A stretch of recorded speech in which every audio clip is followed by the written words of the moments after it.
Na mtazamaji wa Kivona Media, karibu kwenye Sports News. Hapa ni sehemu pekee ambapo unapata madini ya michezo hapa nyumbani hata nje mpaka Tanzania. Nyuma kamera ni Clay ambaye anafanya picha yako ing'ae kweli kutoka kuleta kwenye simu au kompyuta au kitu chote ambacho unatumia kutazamia. Leo tumeamka na sakata kubwa kweli la shirikisho mpira wa miguu Afrika CAF pamoja na timu mbili za taifa Senegal pamoja na Morocco. Taarifa kamili iko hivi. Bodi ya rufaa ya shirikisho la soka Afrika CAF Machi 17, 2026 imetoa uamuzi mzito kwa kunyang'anya Senegal ubingwa wa kombe la mataifa Afrika AFCON 2025 kwa mujibu wa kifungu cha sheria 84 kanuni za mashindano ya CAF.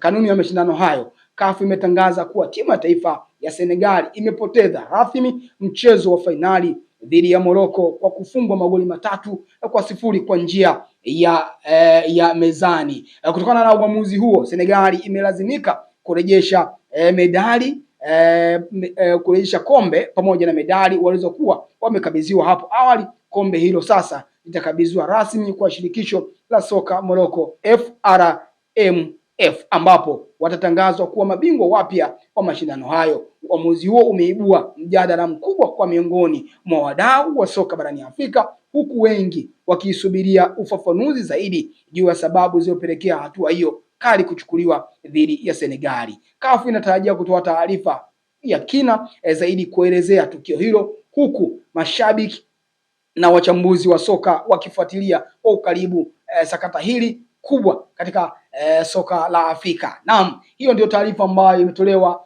na bodi ya rufaa ya shirikisho la mpira wa Afrika CAF, kwa maana kwamba kutangaza kanuni hizo ambazo zimetumika kuwapokonya Senegal ubingwa wa AFCON 2025, ambapo walimaliza kwa kushinda magoli 1-0 mara baada ya kuweza mpira kusimama kwa takribani dakika 17 baada tu ya timu ya taifa ya Morocco kupata mkwaju wa penalty, ambapo Brahim Diaz ambaye anachezea timu ya Real Madrid kukosa mkwaju wa penalty kwa kupiga style ya Panenga style ambayo wengi wanaitumia na wengi wanaipatia, lakini yeye akakosa katika mkwaju ule. Lakini baadaye mpira uliendelea mara baada ya timu ya taifa ya Senegal kurejea kwenye uwanja na kuendelea na mchezo ule, lakini baadaye kupata goli moja ambalo liliamua wao kuwa mabingwa wapya. Na hivi sasa taarifa mtokea hivyo, basi Senegal wanavuliwa ubingwa rasmi, na sasa ubingwa huo unaelekea katika timu ya taifa ya Morocco, kwa maana kwamba timu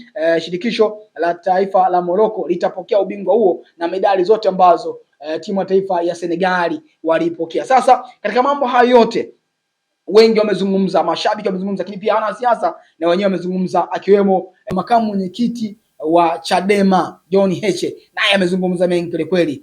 Sasa hapa na mkoti mwanasiasa mmoja Tanzania ambaye ni makamu mwenyekiti wa chama cha Chadema John Heche, naye ameligusia sakata hili na kuzungumza mengi kweli. Na hivi hawa viongozi wa Afrika huwa wanafanya maamuzi wakiwa na akili timamu? Kauliza swali hapo. Kuna tatizo gani na uongozi wa Afrika? Karne hii nani anaamini ujinga kama huu unaweza kutokea? Hivi ameendelea kusema kwamba kwa ujinga kama huu nani anaweza kuheshimu kitu chochote wanachofanya wa Afrika? Aibu kubwa sana katika hili.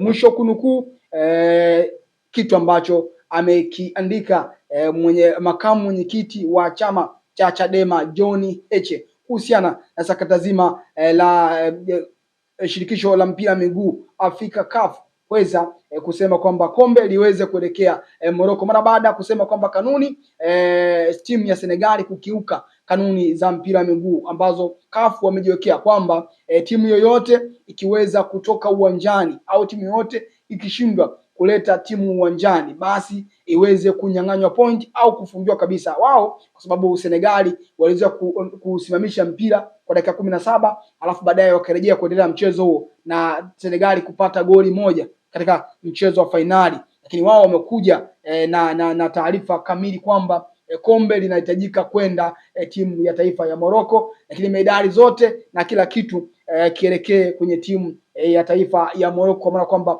ushindi wa mezani wa magoli 3-0. Haya, kwa upande wako mtazamaji na Kivona Media, wewe unayonaje? Lakini pia timu ya taifa ya Morocco mpaka hivi sasa wamesema kwamba hawajakubaliana na taarifa ambazo zimetoka hivi sasa. Lakini pia mchezaji nguli wa timu ya taifa ya Senegali Sadio Mane ambaye akipiga kule Saudi Arabia, yeye amesema dunia nzima inafahamu nani mshindi wa ukweli wa kombe la Afrika ambalo ni AFCON 2025. Mshindi wa kweli anafahamika nani, lakini wengi wamezungumza haya, kwa nini yanatokea. Lakini pia mimi nigusie kwa nini haya mambo yanatokea.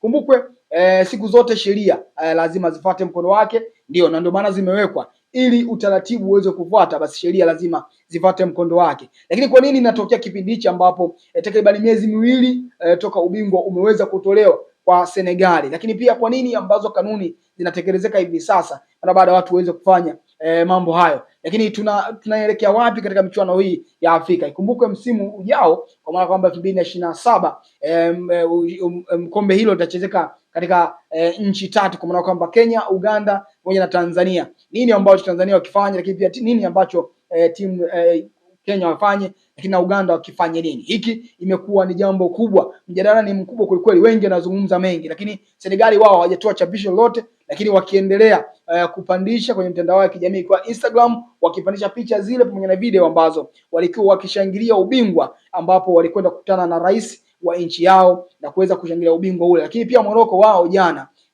kwa mkia leo wameweza kuendelea kucelebrate, kwa maana kwamba kushangilia ushindi wao mara baada ya kutangazwa na shirikisho la mpira miguu Afrika CAF, kwa maana kwamba ubingwa inabidi uelekee kwa Morocco kwa baada ya Senegali kukiuka kanuni ambazo CAF wameziwekea. Lakini pia wadau wengi wanazungumza kama ambavyo nimekuambia mwanzo, lakini wewe mtazamaji wa Kivona Media una nafasi kushiriki na sisi hapa kutuma ujumbe wako mfupi na uzungumze nini ambacho unakifikiria, lakini pia nini ambacho wewe unakitegemea katika hili kinakuwa sahihi, lakini pia alichokizungumza makamu mwenyekiti wa chama cha Chadema John Heche kina manufaa au kina ukubwa kiasi gani kwa upande wako? Dondosha comments hapa na sisi tutapita nazo kadri ya muda ambavyo unaruhusu. Mimi naitwa Nixon Mwageni, mzee wa Red Card. Endelea kusubscribe, like, comment na kushare, ni jambo la msingi kweli. Lakini pia usahau kutembelea kurasa zetu za Instagram, Facebook, Twitter, kote kutufahamika kama Kivona_media. Asante. Nyuma kamera ni Clay.